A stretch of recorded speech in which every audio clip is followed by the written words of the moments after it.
శివుడు ఎంత ప్రొటెక్టివ్ అంటే, నీకు ఎవడో ఒక శత్రువు ఉన్నాడు, వాడు నిన్ను చూసి ఓరవలేకపోతున్నాడు, ఎప్పుడూ నీకేదో హాని జరగాలి చెయ్యాలి అని చూస్తున్నాడు. నువ్వేమో రోజు శంకరుని పూజిస్తావు. శివుడు ఏమంటాడు తెలుసా అప్పుడు?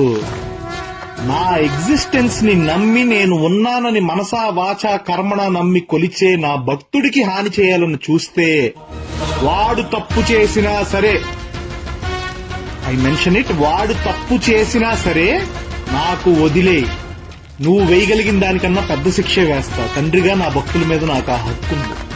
అలా కాదని నువ్వు వాడికి హాని చేయాలని చూస్తే ఏదో ఒక రూపంలో వస్తా, ఖచ్చితంగా నిన్ను చంపేస్తా.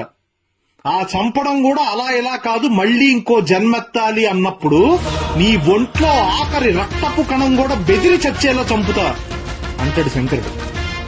అంత ప్రొటెక్టివ్ అండ్ అంత ప్రేమ భక్తులంటే. దానికి ఎగ్జాంపుల్ మార్కండేయుడు శివలింగాన్ని పట్టుకుని చంద్రశేఖర పాహిమాం చంద్రశేఖర రక్షమాం అని చంద్రశేఖర అష్టకం పాడితే ధర్మపత్నితో సహా కైలాసం నుంచి పరిగెత్తుకొచ్చి ఆయన చిరంజీవిని చేశాడు. పూర్వం అనేవాళ్ళు అంటారు, ఊరు వెళ్తుంటే అందరూ వచ్చేస్తే అలా ఇంటికి కాపలా ఎవరయ్యా అనేవాళ్ళు. శంకరుణ్ణి త్రికరణ శుద్ధితో పూజిస్తే నీ ఇంటికి నీ 7 తరాలకు ఆయనే